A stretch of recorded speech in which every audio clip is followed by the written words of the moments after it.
ये आज का टॉपिक है।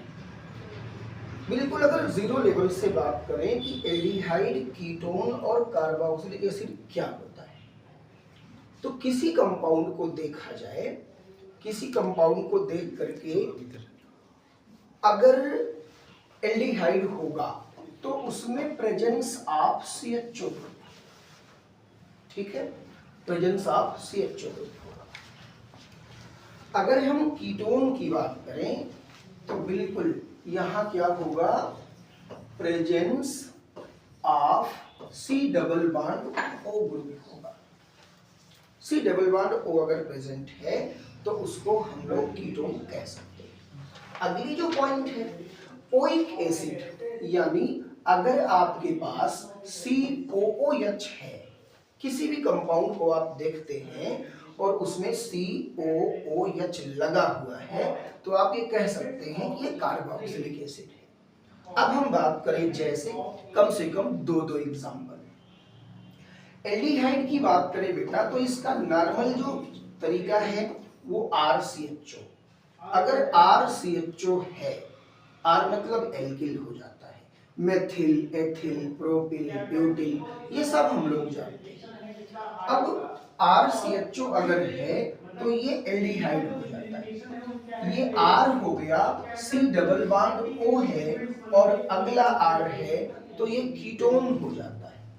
और ठीक इसी प्रकार अगर किसी कंपाउंड में C डबल बॉन्ड O और ये OH है तो ये कार्बोक्सिलिक एसिड हो जाता है। इतनी चीजें।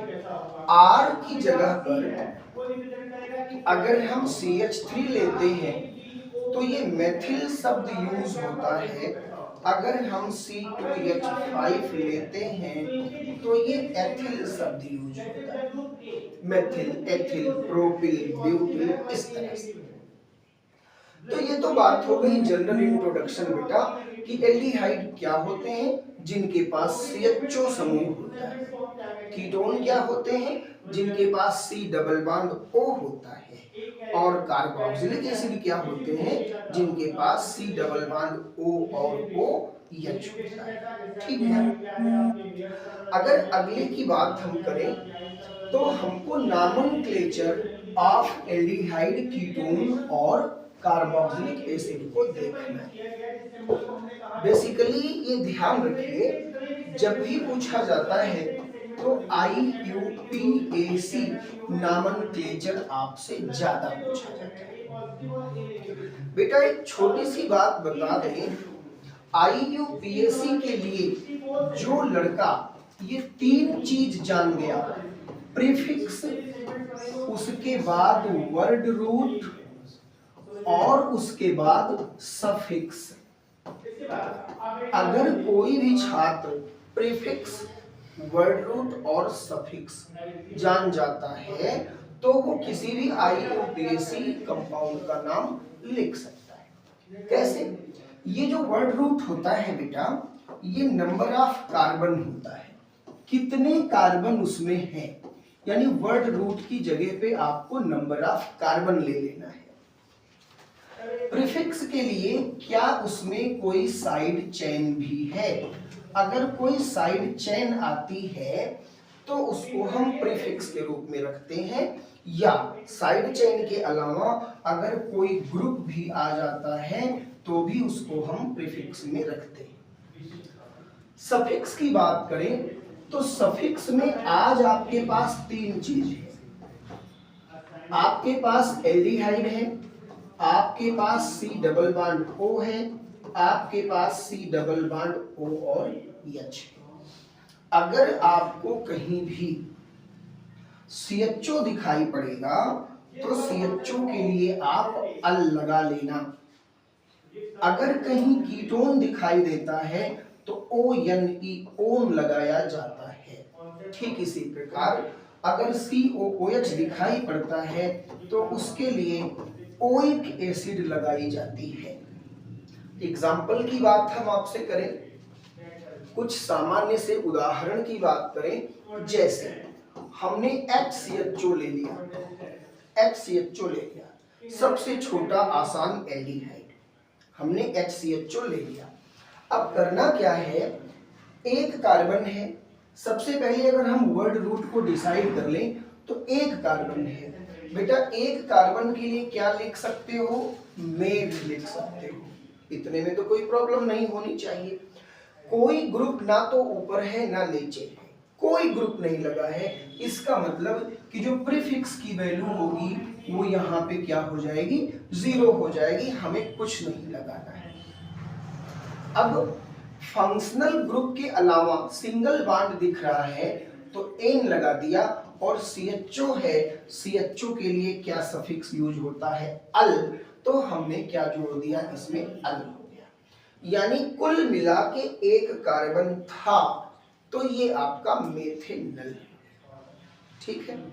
अगली कंडीशन में अगर ये CH3 है, अगर ये CHO है, तो सेम इसी टॉपिक में बेटा ये दो कार्बन है तो दो कार्बन का एथ हो जाएगा, एथ में एन जोड़ दीजिए, एन में अल जोड़ देंगे तो कुल मिला के एथेनल हो जाएगा। इतनी बात समझ में आ रही होगी।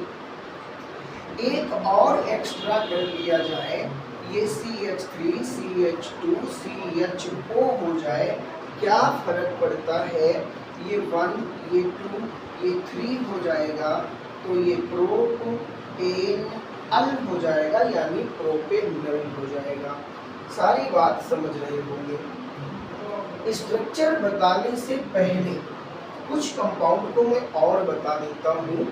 जैसे हमने CH3 C डबल बॉन्ड को कर लिया और यहाँ पे CH3 कर लिया, सिर्फ इतना समझना है कितने कार्बन हैं, कितने कार्बन हैं।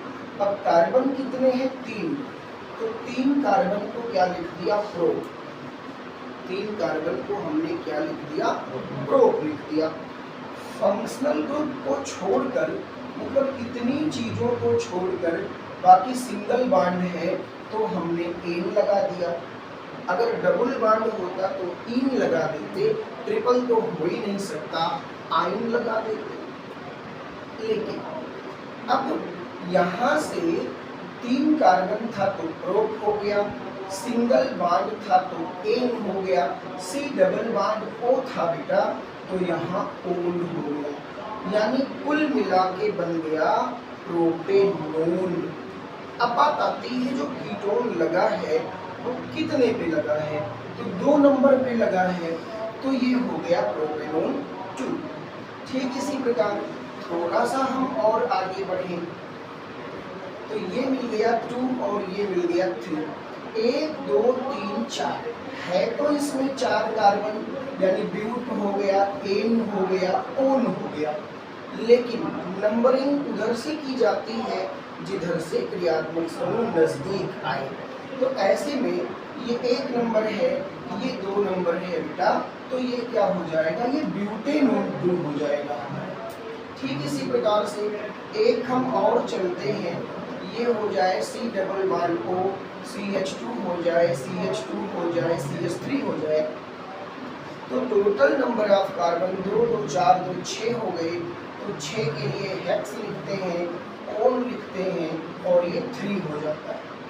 अगले स्टेप में अगर हम कार्बोक्सिलिक एसिड की बात करें, C डबल बॉन्ड O और OH, C double bond O और OH, तो जहां भी COOH होता है बेटा, मैंने आपसे कहा था कि ओइक एसिड लगेगा। क्या लगेगा, ओइक एसिड लगेगा।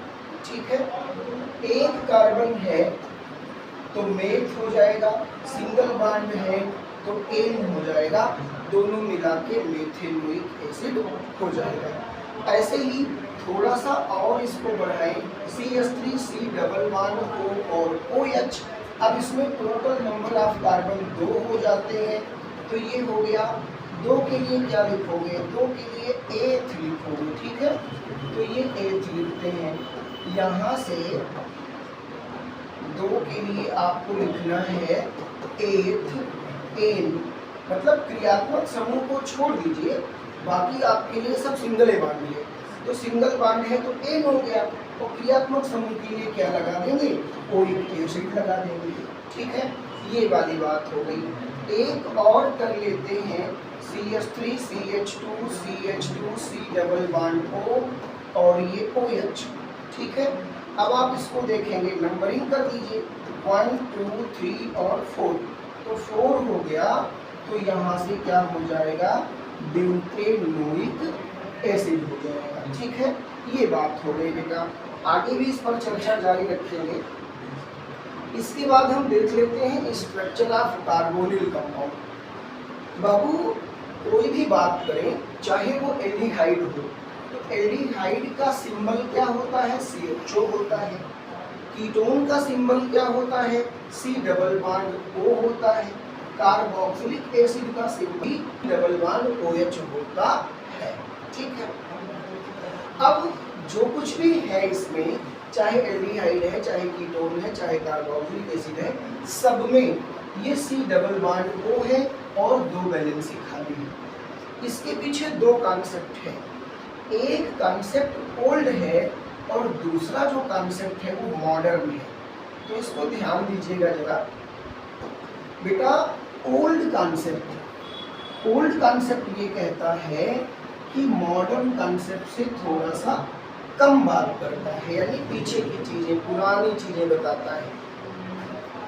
पुराना कॉन्सेप्ट क्या है, पुराना कॉन्सेप्ट ये है, मैंने पढ़ाया भी था कि अगर आप कहीं सिंगल बॉन्ड देखते हैं तो sp3 हाइब्रिडाइजेशन होगा, अगर 2 देखते हैं तो sp2 हो जाएगा, अगर 3 बॉन्ड देखते हैं तो sp हो जाएगा। ये आपका पुराना कॉन्सेप्ट है। चाहे जहां अगर आप सिंगल बॉन्ड देखते हैं तो sp3 होगा, डबल बॉन्ड देखते हैं तो sp2 होगा, अगर आप ट्रिपल बॉन्ड देखते हैं तो sp होगा।